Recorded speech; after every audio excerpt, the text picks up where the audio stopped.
Bonjour et bienvenue dans la méthode du Bitcoin, j'espère que vous allez bien aujourd'hui, tandis que Mister Bitcoin ne veut pas bouger, hein, il revient toujours à son point de départ, 38 500, 39 000, hein, c'est un petit peu sa zone actuellement, où on finit par revenir ici. Donc au niveau de la distribution de volume profile, le point de contrôle semble relativement énorme. Tiens, je viens de constater, je ne l'avais pas vu avant, mais qu'il y a un gros trou ici, on pourrait y passer du temps, ça serait pas stupide. Cependant, c'est pas trop mon pronostic. Voilà. Actuellement, on a un Bitcoin qui est extrêmement peu volatile et disons que ça peut susciter du désintérêt ou un petit peu de complaisance. Complaisance, ça veut dire bon bah de toute façon le bottom is in, c'est sûr ça va monter, il n'y a plus de problème. Toutes les menaces et tout qui pèsent sur nous, elles sont levées, tout va bien se passer.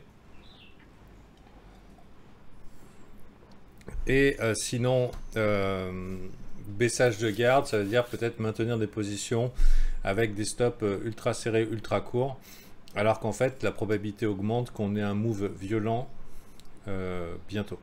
Voilà. Et potentiellement demain, on suppose que demain il pourrait y avoir de l'action. Pas forcément à sens unique, hein, dans les deux sens, hein, histoire de bien niquer tous ceux qui ont pris leur position avec des stops serrés. Mais demain, pourquoi? Parce que demain, FOMC, c'est à 19h heure de Paris, annonce d'augmentation des taux d'intérêt qui est probablement pricé, c'est-à-dire que bon, c'est sans surprise, mais ça peut quand même avoir son lot de surprises. C'est pas cette petite augmentation des taux d'intérêt qui va enrayer l'inflation, inflation grandissante, voire catastrophique. Et des mesures plus sérieuses vont peut-être être prises ou en tout cas annoncées, et ça n'est pas pricé par le marché parce que c'est là qu'il y a l'élément de surprise. Quand il y a l'élément de surprise, il y a réaction et malheureusement, on ne peut pas donner de prédiction. On ne peut que réagir dans ces conditions. Donc je dirais que personnellement, je continue à faire du trading court terme avec des cibles très petites et je ne prends pas de position de swing trading avant de voir dans quelle direction nous emmène ce rapport FOMC qui aura lieu demain. J'imagine pas forcément dans la première heure, ou peut-être pas le jour même, mais dès le lendemain, on aura une idée de la direction qui nous attend. Et on peut espérer, si vous êtes bullish, que ça sera un bon rallye de printemps. Voilà. Personnellement, je trouve que le sentiment a bien baissé, c'est-à-dire qu'il est moins optimiste qu'avant, mais on n'a pas encore ce petit switch mental qui fait que tout le monde est passé du côté bear et je trouve qu'on n'a pas touché le point qui fait suffisamment mal pour s'assurer que les gens vont avec certitude shorter tous les rallyes potentiels sur le Bitcoin et les cryptos dans le mois à venir par exemple. Si jamais il y avait un gros rallye, je vois pas les gens short parce qu'en fait ça paraîtrait logique pour tout le monde que ça monte. Donc ça c'est un concept qui est peut-être pas connu de vous, mais sachez que pour que un mouvement ait un peu d'énergie, un petit peu d'amplitude, il faut que les gens luttent contre le mouvement. Et là, c'est complètement, par exemple, ce mouvement ici, c'est complètement l'exemple parfait de tous les dips ont été rachetés, le bottom is in, ah là là, salade bear et tout, we all gonna make it, on va tous devenir riches, hein, c'était bien connu. Donc, jusqu'à ce qu'il commence à y avoir du doute et maintenant on est en train de ranger un petit peu. Donc malheureusement il y a encore le sentiment est pas là. Ça ne veut pas dire qu'on n'aura pas de rallye, hein. On constatera que par rapport aux actions qui sont catastrophiquement bearish et même les indices qui sont plus haussiers que les actions en général ou que certaines, là actuellement on est vraiment au contact des supports. Il y a une forte probabilité qu'on aille chasser les stops ici. En tout cas, le marché essaye. Si vous ne le voyez pas, peut-être on pourra mettre un graphique inversé et vu que les gens ont plutôt des biais bullish en général, c'est est-ce que vous achèteriez ceci? Je pense que beaucoup de gens, oui.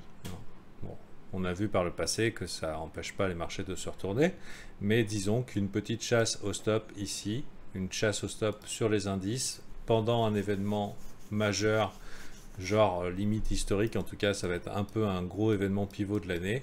On peut s'attendre à une chasse au stop, même si elle est temporaire. Voire carrément un massacre. Donc à voir. En attendant que ça se passe, je vais rester extrêmement prudent.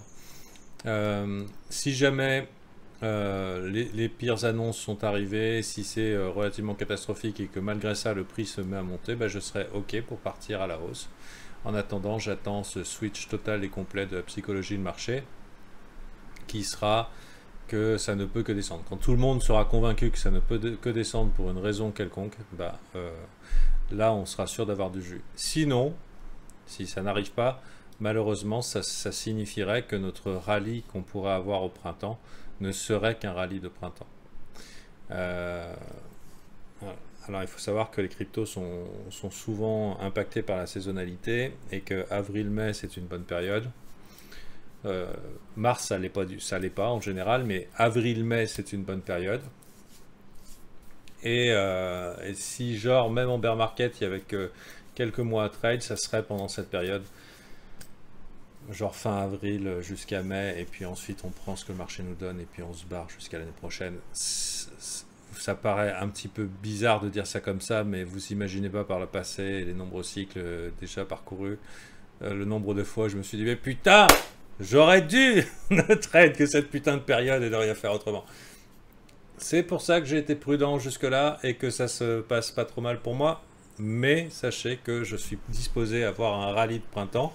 Si peut-être on aura du suivi, mais à mon avis, si on n'a pas une vraie capitulation sur le marché, ce sera malheureusement un rallye un petit peu court-termiste. Voilà. Ça risque d'être un petit peu court dans le temps. Bon, on prendra ce qu'il nous donne et on verra. Voilà, c'est à peu près ma vision du marché. C'est comme ça que je vais le jouer. Bien sûr, hein, on s'adapte. Et voilà.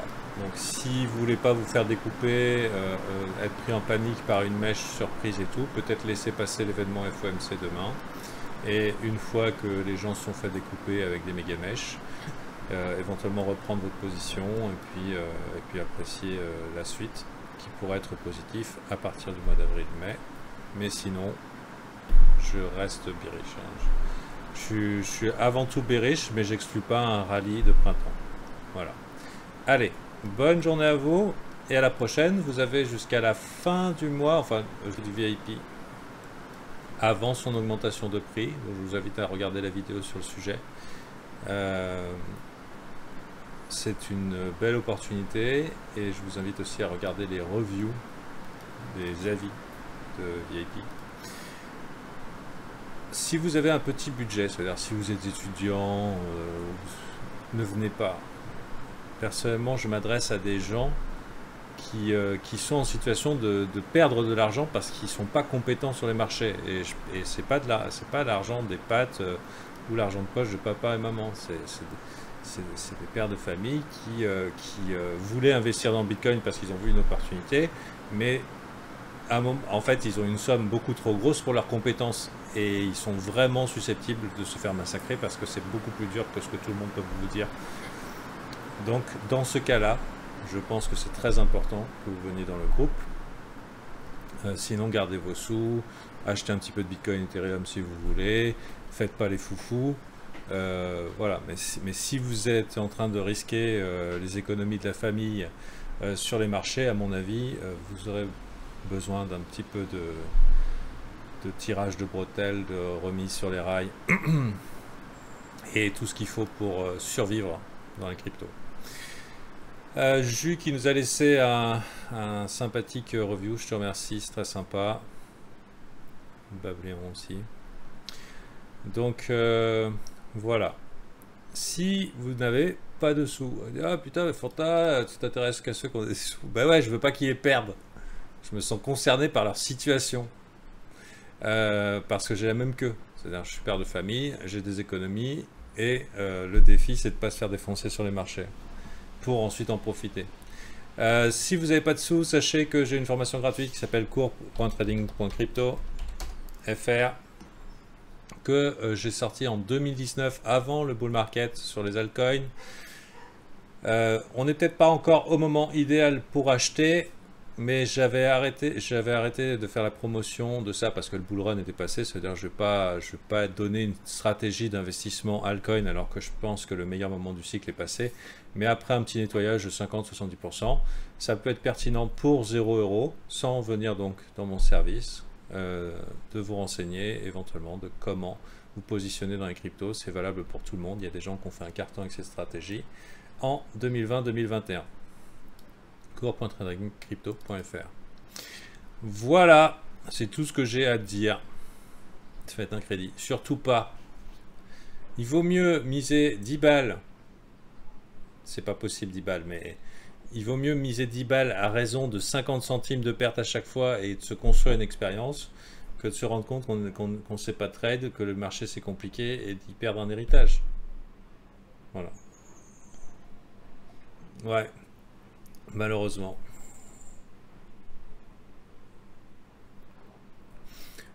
C'est Jessie Livermore qui dit que l'argent... Je vais faire petit à petit Savoyard. L'argent gagné, les 100 dollars sont plus durs à gagner à l'âge de l'incompétence que 100 000 à l'âge de la compétence. Ou 1000 à l'âge de la compétence, je crois. C'est Jessie Livermore qui a dit ça. Si vous faites nettoyer avant même d'avoir appris, vous avez passé des années à essayer de récupérer ce que vous avez perdu, simplement pour ne pas avoir pris le temps de vous former. Allez, bonne journée à vous et à demain.